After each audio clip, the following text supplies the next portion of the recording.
Bonjour.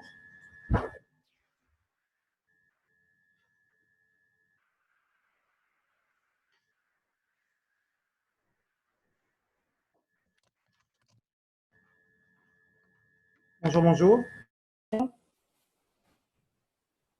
Alors, on va commencer aujourd'hui par la page 173 et on va commencer la lecture du document ici sur les ruraux ou urbains. D'accord? Alors, qui veut commencer la lecture? Ici, nous sommes à la page 173. Je vous écoute.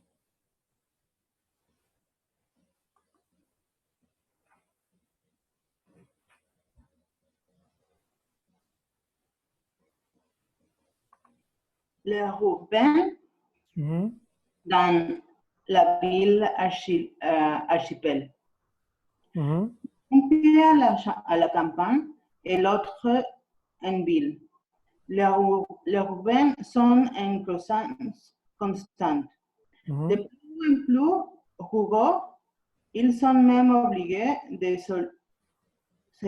s'éloigner toujours plus pour trouver les biens recherchés en pavillon avec terrain à un prix adorable.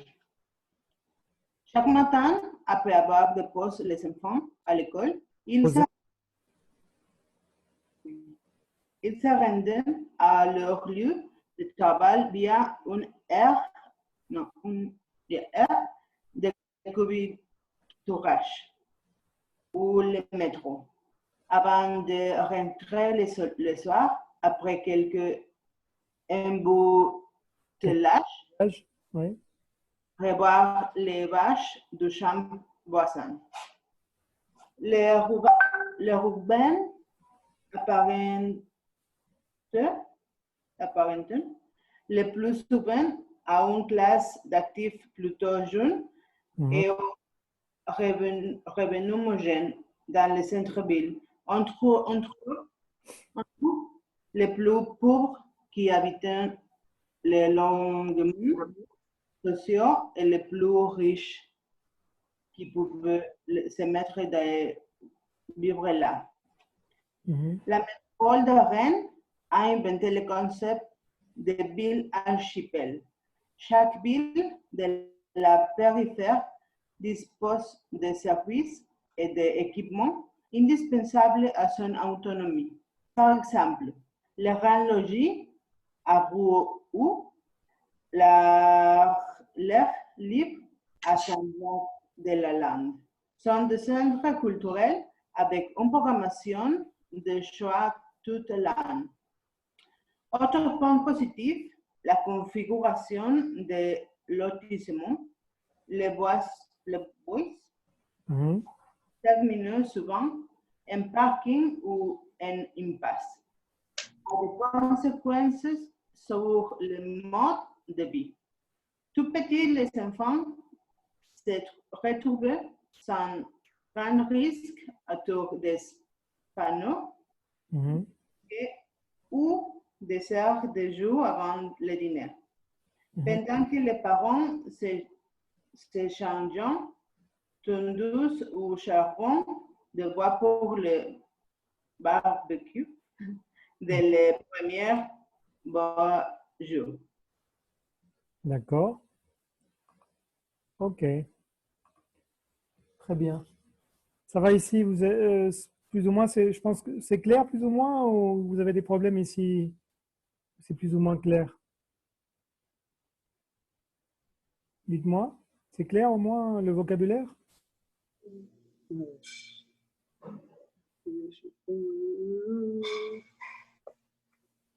Croissance, qu'est-ce que c'est croissance? La quoi? La croissance? La croissance. La croissance, c'est le crecimiento.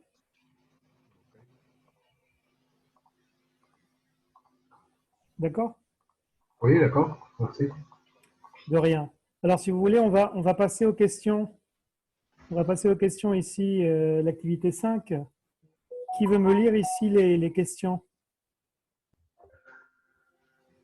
Qu'est-ce qu'un urbain? D'accord.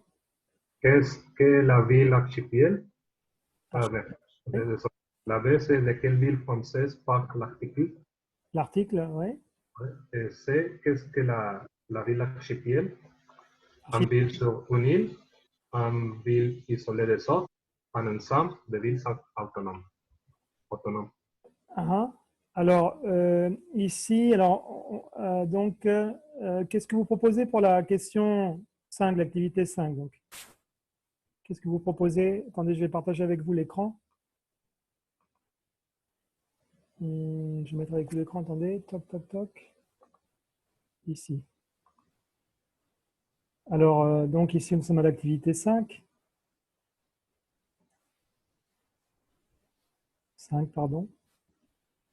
Donc, de la page 173. Et donc, alors, la question, l'activité 5, donc ici, à la question A, qu'est-ce que vous proposez? Qu'est-ce que vous proposez pour cette question, donc? Qu'est-ce Euh, que urbain? Hier, tu as dit que Ruban, Oui. c'est une personne qui travaille à la ville Ah, et qui vit à la campagne.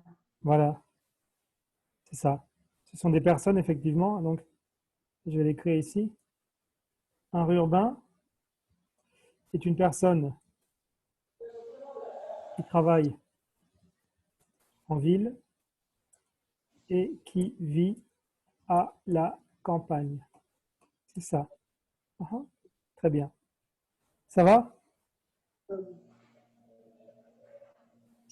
Pas de problème ici?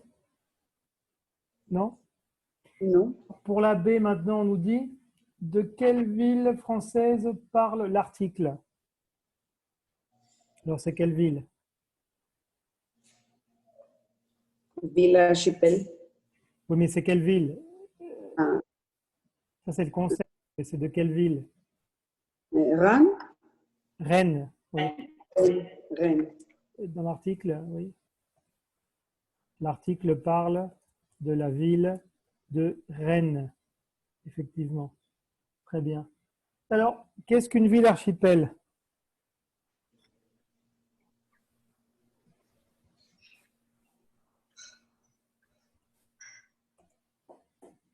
Alors, une ville archipel, c'est quoi?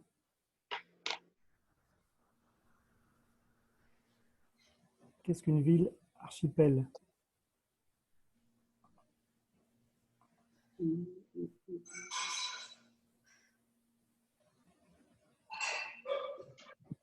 D'après l'article, non?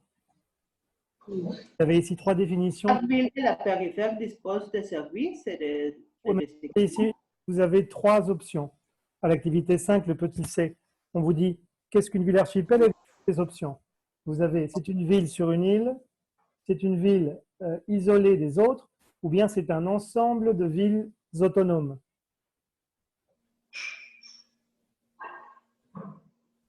Alors, quelle est la bonne définition? La dernière? Exactement. Un ensemble de villes autonomes. C'est un ensemble, effectivement, de villes, donc de villes autonomes. Très bien. Ça va ici? On va maintenant passer à la lecture plus précise, la lecture plus fine, ici à l'activité 6, toujours à la page 173. D'accord? Alors ici, vous avez pareillement trois questions. La question A, la question B, la question C. La question A nous dit ville ou campagne? Et vous avez ici, dites où se passent ces aspects de la vie des urbains. D'accord? Alors vous avez dans le domaine de l'habitation, le domaine du travail, le domaine de l'école et le domaine des sorties culturelles. Ça, c'est pour la question A. D'accord? Ensuite, la question B, vous avez que sait-on sur leurs profils sociologiques, âge et salaire? Et pour finir, la C nous dit leur mode de vie est plutôt individuel ou collectif? et relever les exemples qui nous montrent en fait si c'est individuel ou collectif. D'accord? Alors, dites-moi ici, alors c'est ville ou campagne? Vous devez dire ici si c'est ville ou si c'est campagne. Si je vous parle ici de l'habitation pour l'ire urbain, l'habitation de l'ire urbain est en ville ou à la campagne? À la campagne. Donc, on va mettre, si vous voulez, regardez, on va mettre deux choses. On va faire comme ça, oui. On va mettre deux parties, si vous voulez, comme ça.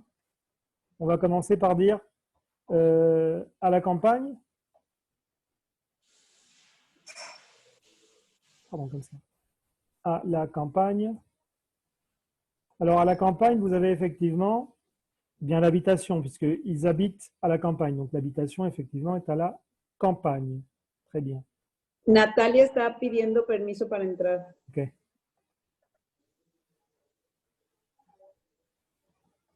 Voilà. Alors, à la campagne, donc, vous avez l'habitation. Et alors, le travail, ça serait dans le travail. ¿A la ville? En ville, oui. Alors ici, vous pouvez rajouter l'option en ville. Vous avez effectivement le travail. OK. Ensuite, vous avez l'école. Donc, ce serait plutôt ça pour les enfants. L'école. En ville ou à la campagne? Enfants. Ils vont à l'école en ville ou à la campagne?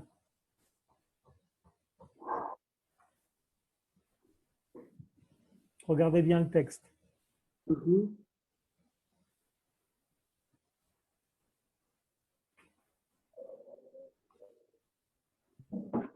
crois que aussi à la ville. Et non, c'est la campagne. Chaque matin après avoir déposé les enfants à l'école. C'est à la campagne. Les sorties culturelles.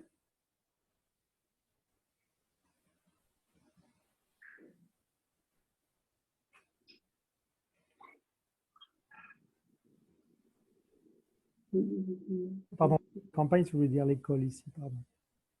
C'est l'école. Les sorties culturelles, regardez bien dans le texte.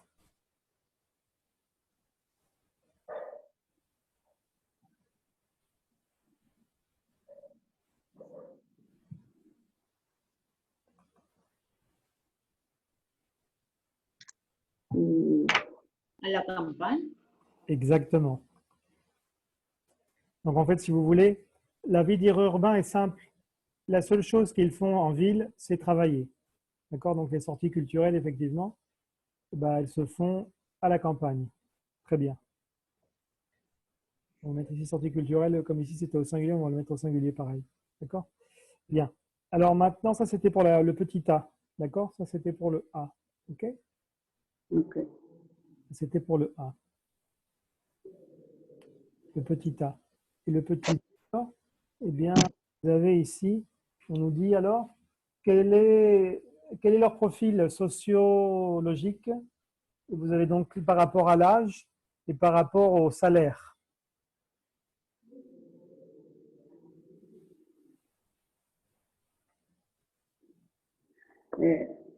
Il dit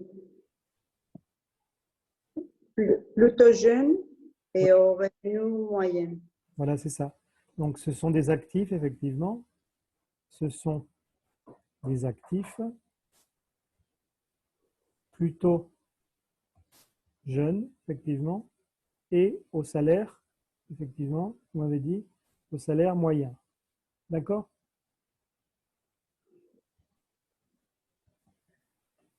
D'accord? D'accord. Oui? On peut mettre ici au pluriel si vous voulez, au salaire moyen. On peut dire salaire en français, on peut dire aussi les revenus, non? C'est synonyme de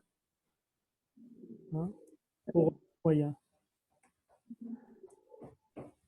D'accord? D'accord. Ça, c'était pour le petit B. Maintenant, le petit C. Et ahí, salaire reste en singulier. Pardon, Oui. excuse-moi. Ah. Oups, pourquoi c'est comme ça? Voilà.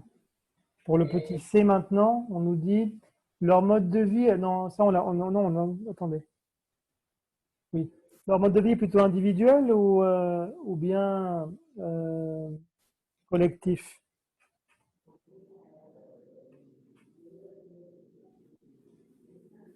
Comment est leur mode de vie? Individuel ou collectif? En général, quoi.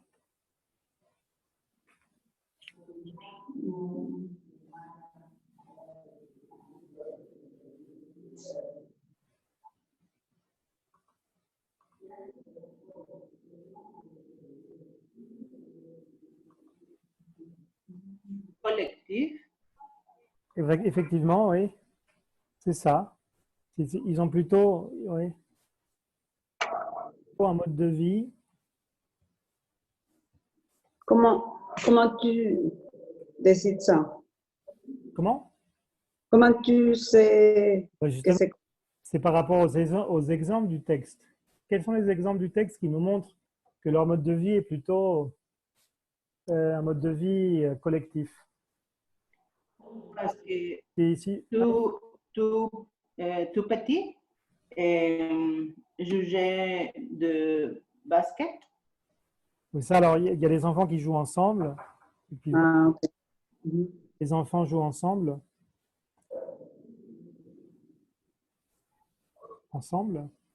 Quoi d'autre aussi? Ils font du covoiturage. C'est-à-dire, vous vous souvenez ce que c'est le covoiturage? On en avait parlé. C'est le fait d'utiliser la voiture à plusieurs, non? Ils font du Mhm. covoiturage. euh, ils font aussi des échanges. Hein. Comment tu dis utiliser à plusieurs? C'est là. Ils utilisent à plusieurs, oui. Ils utilisent à plusieurs la voiture.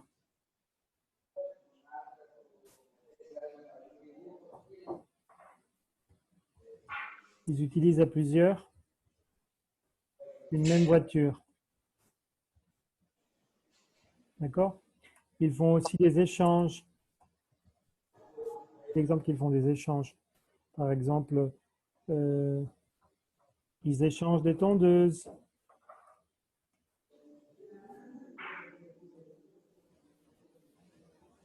Encore, ils échangent des tondeuses ou du charbon de bois. Tondeuse. La tondeuse, c'est l'appareil qui nous permet de tondre le gazon. Je vais le mettre ici.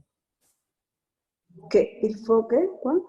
Pareil Ah, qui tondent, qui permettent de tondre le gazon. Vous vous souvenez, on l'avait vu hier, le gazon. d'accord. Non, c'est quoi? Vous vous souvenez, el césped, non? Ça, c'est la, comment dit ça qui la podadora, non? Comment dit ça? La tondeuse. Sí. Mhm. D'accord? Tondre le gazon, ça serait comme un podar el césped. Ok. Prête la tondeuse, il se prête le charbon de bois s'ils font un barbecue, par exemple, en cas de barbecue. C'est pour ça qu'on peut dire qu'en fait, leur mode de vie est plutôt collectif, puisqu'ils pensent plutôt en groupe plutôt qu'individuel. D'accord? Donc ça, c'est plutôt un mode de vie donc, collectif. D'accord? Par rapport au covoiturage, au fait que les enfants jouent ensemble, au fait qu'ils échangent des objets, des tondeuses, charbon de bois, etc. D'accord? Partage, quoi. Ça va? Ça va. Bien, on va passer maintenant, si vous voulez, et si vous ne voulez pas pareil, à l'activité 7. D'accord? D'accord. Page donc 173. Alors ici, Mhm. on va parler plus principalement, c'est un exercice ici sur le vocabulaire. Alors regardez ici, on vous dit, ces mots sont-ils associés à la ville, à la campagne ou bien aux deux? C'est-à-dire qu'il y a des mots qui peuvent fonctionner dans les deux contextes, ville et campagne, d'autres mots exclusifs de la ville, d'autres mots exclusifs de la campagne. Alors si je vous dis par exemple un pavillon, Un quoi? Un pavillon.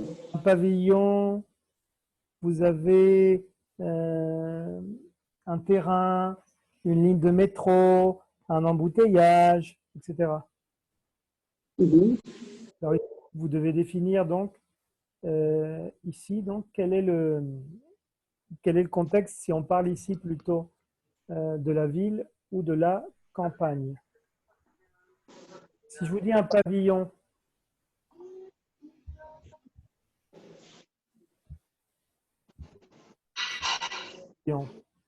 qu'est-ce que vous me dites? Pabellón, c'est pour la ville. Bah, ça dépend. En fait, ici, je vais vous mettre un petit tableau. Vous avez par exemple euh, en ville, je vais vous mettre ici, en ville, à la campagne,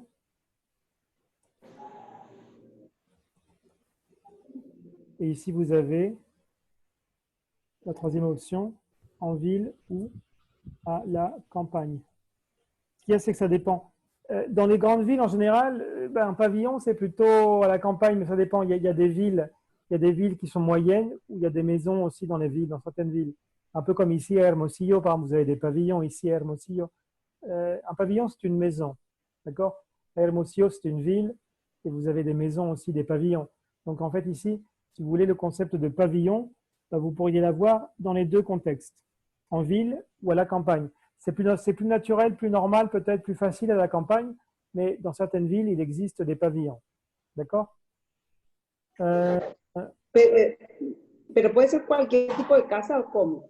Es una casa, bueno, es que en Francia le pavillon sería como una casa no tan, o sea, de clase media, ¿no? Es que después hay casas más grandes, pero es que aquí sería como la casa Sinfonavit, nada más que a comparación, le pavillon en Francia es mucho mejor, pues, ¿no? Ok, O sea, casi le pavillon de allá parece aquí la mansión de aquí, pues. ok, ok. Pero es una casa, digo, con un jardincito así, o sea, no tan así extravagante, pues. Normal, pues cómodo y bien, o sea, no tan chiquito, pues, ¿no? Ok. D'accord, un pavillon. Alors, ça, on pourrait le mettre dans les deux contextes de la ville et de la campagne. Ensuite, on a donc un terrain.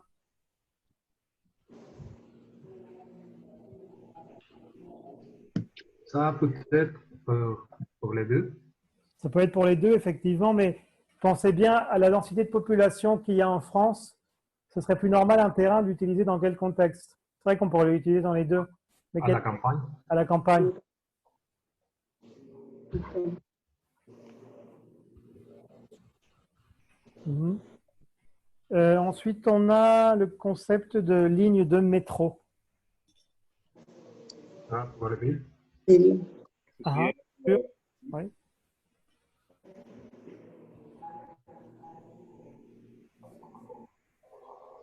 Et ensuite, vous avez un embouteillage. La vi. La ville aussi, bien sûr. Très bien. Ensuite, vous avez un champ.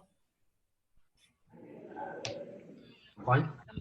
Campagne, très bien.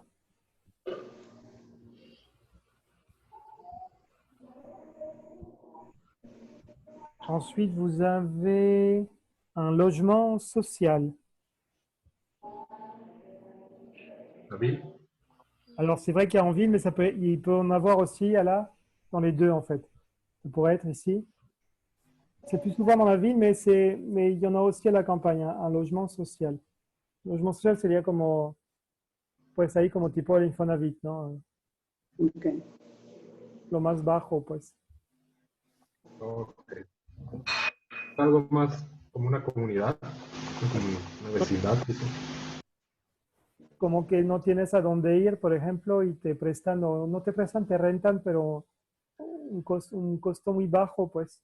La renta es baja, pero en una colonia no tan bonita, no tan, un poco fea, pues, pero no tan segura, pues. ¿Controlados por el gobierno o solo es así? ¿Cómo? ¿Son como precios controlados por el gobierno? Ah, sí. Todo, de todos modos, allá todo es así. O sea, si quieres rentar tu casa y no fijas tu precio, o sea, si el gobierno dice, en esta colonia cuesta tanto, Y si tú quieres rentar más, no se puede. Y aparte, cada vez que rentas, aparte lo tienes que declarar ante Hacienda, porque Hacienda, bueno, Hacienda de allá pues cobra cada mes, y normalmente cuando rentas tienes que pasar por una inmobiliaria. Aquí es un poquito, bueno, lo que he visto yo aquí, mi experiencia es un poco diferente. Aquí las inmobiliarias, por ejemplo, te van a encontrar ahí si pasas por una inmobiliaria si rentas, ¿no? Pagas el depósito y la inmobiliaria se queda con el depósito y ya no te cobran, por ejemplo. Y en Francia es diferente. La inmobiliaria, bueno, aquí he visto algunas así, pero en México, en Guadalajara, pero aquí en Hermosillo no. Allá en Francia, pues todas son así, o sea, tú pagas cada mes la renta y cada mes si te quedas 10 años en la casa, pues cada mes le vas a pagar tú a la inmobiliaria, pues. Y la inmobiliaria se cobra cada mes su interés de lo que de la renta y le da menos de lo que le das tú a la inmobiliaria, le da menos al dueño. Por ejemplo, si te cobran 1.000 euros de renta, pues se van a quedar cada mes con 100, pues. Y van a darle 900 al dueño, pues. Pero ofrecen algún servicio por eso, solo así. No, o sea, por ejemplo, si tú tienes un problema o algo, dices, oye, ahí eso ya no sirve, ¿no? O sea, cuando entré yo servía, pero ya no sirve porque se veía bien, pero no duró más que 2 semanas, por ejemplo.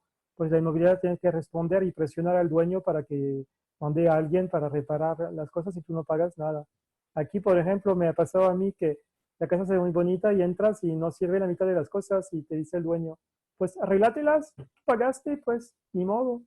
O sea, y al final ahí ya no tienes, le hablas a la inmobiliaria, te dice la inmobiliaria, pues ya cobré mi comisión, o sea, haz de cuenta que yo ya no te puedo apoyar.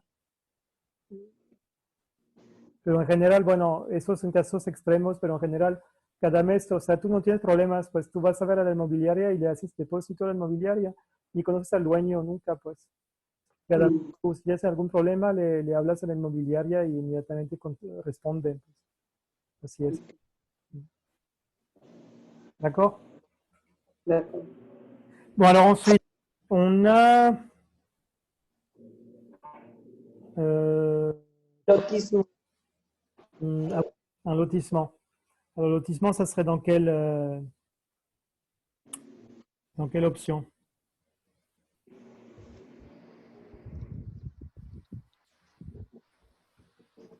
Qu'est-ce que c'est lotismo? Vous savez ce que c'est un lotissement, non? No. Un fraccionamiento. Ah, ok. Es que también puede haber en un pueblo, igual puede haber un fraccionamiento. O sea, ahí está en las dos, pues. Ahí sería ville et campagne. Ce serait ici un lotissement. D'accord? Un lotissement.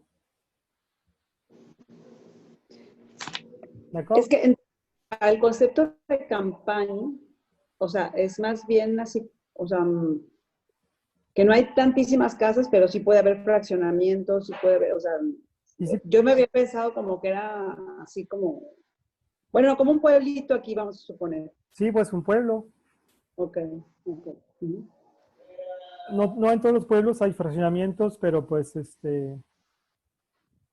también hay pueblos que sí tienen fraccionamientos. O sea, pueden existir, Ok, pues. D'accord? d'accord. Así. Très bien. Des questions? Si vous voulez, on va passer au vocabulaire. Ici, on a beaucoup de vocabulaire. Ici, on a deux choses. On a l'opposition ville-campagne et puis on a les profils sociologiques.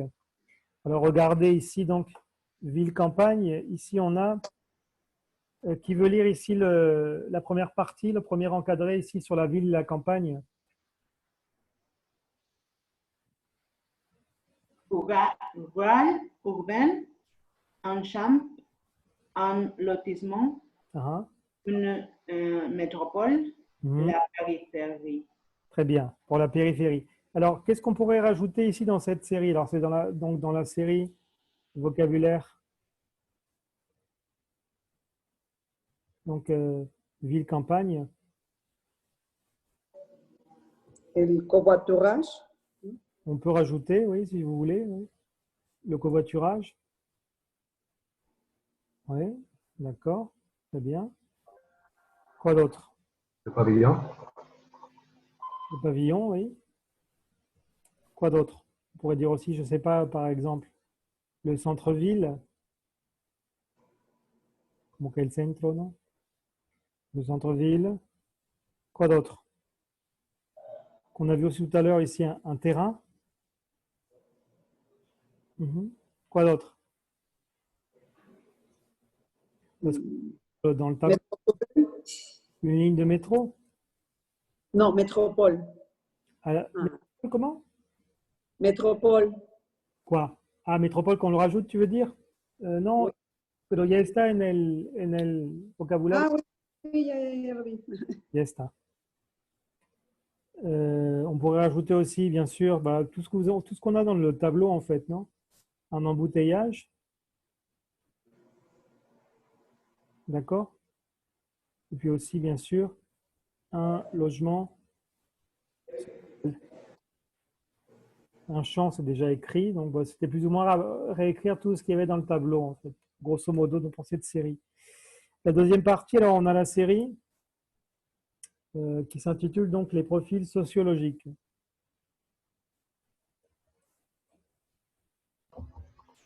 Les actifs, On peut- une classe sociale, Mhm. Oui.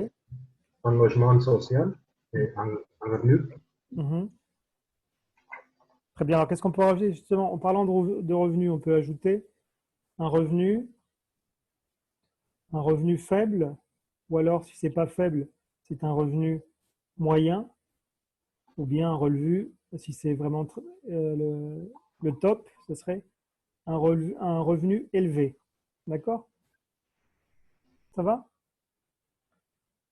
Et ici, on pourrait rajouter aussi, vous vous souvenez on l'avait déjà vu dans l'autre unité, les pauvres. Bon, ça peut être les pauvres, alors les plus pauvres. Hein.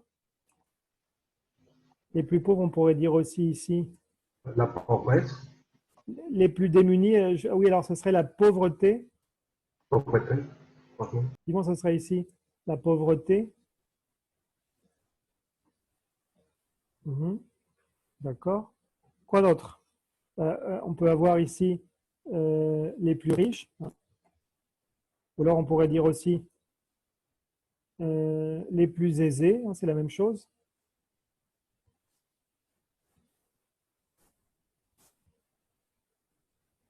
D'accord? Les plus aisés. Ici, on parlerait de richesse. Ou alors on pourrait dire aussi aisance financière. Vous comprenez? Quand on dit aise, par exemple, si je vous dis je suis à l'aise, vous comprenez la signification? Vous voyez ce que c'est? Je suis à l'aise, c'est que je n'ai pas de problème. Par exemple, si vous dites je suis à l'aise en français,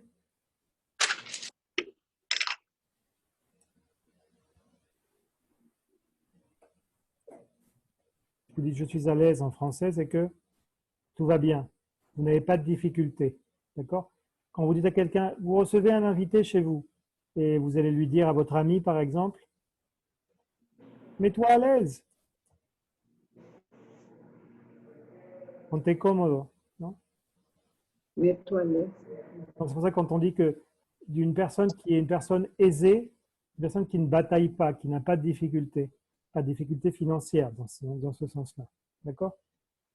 Et on pouvait rajouter aussi pour finir, donc, un mode de vie. Alors, juste pour finir avec le thème de être à l'aise, en français, on a une expression populaire qui est, je crois que je vous l'avais déjà donné une fois ou deux, je ne sais plus, à l'aise, blaise. À l'aise, blaise, c'est comme si vous disiez en espagnol a gusto, a Augusto, ¿no? A l'aise, blaise, ça tiene que rimar. Pues. Ah, ok. ¿Tout va bien? Oui, oui, très bien. À l'aise, blaise. Como si a gusto, a Augusto. ¿No? Como si dijeran eso, pues. D'accord? D'accord. Très bien. On va passer maintenant au point de grammaire. Il nous reste 4 minutes, mais on a encore le temps de voir un peu les phrases. Si vous voulez, l'activité 8. D'accord?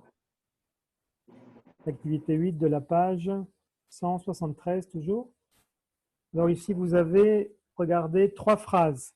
Première phrase, après avoir déposé les enfants à l'école,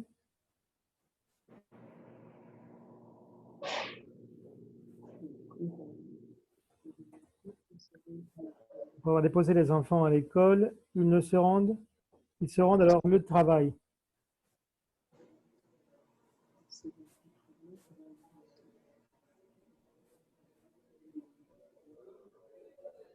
D'accord? Ça, c'est pour la première phrase. La deuxième nous dit, ils se rendent au travail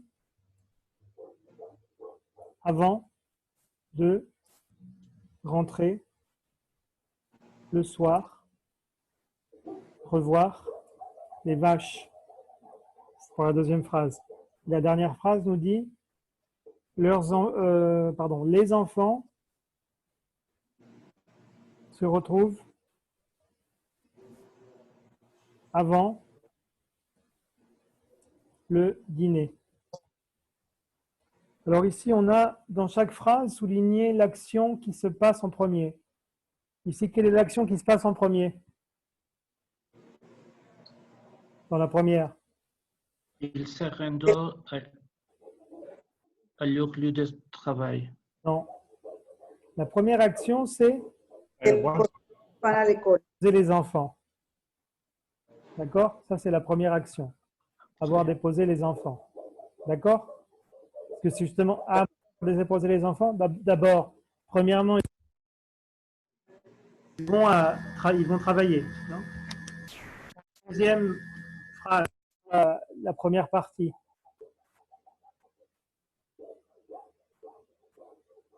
Quelle est la première action? En la segunda, Ah, eh, Au travail?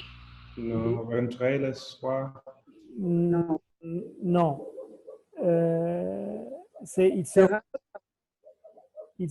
La première action, c'est ils se rendent au travail. Ah, va a acabar antes de. Ah, voilà. D'accord?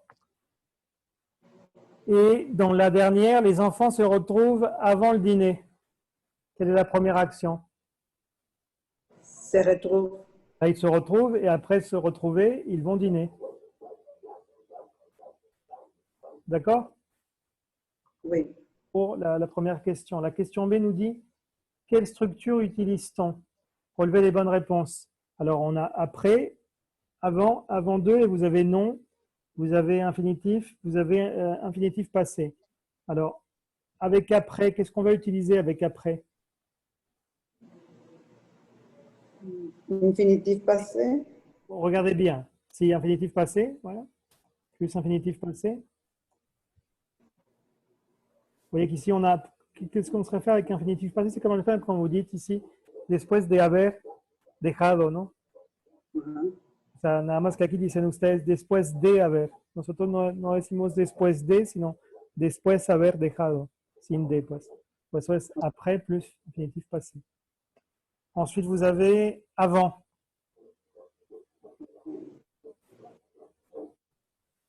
Avant tout seul. Avant plus quoi? Regardez bien la deuxième phrase. Oh, pardon, la deuxième phrase, la troisième phrase. Avant de rentrer aussi infinitif. Non? Voilà, attends. Non, Là, je suis pas. Là, c'est la troisième. Regarde bien. Ah, oui, oui, oui, oui, oui. Non? Mais ici, dans la deuxième, c'est quoi? C'est avant? Non. Avant plus non. Très bien. Et donc, la dernière, avant deux plus Avant, infinitif.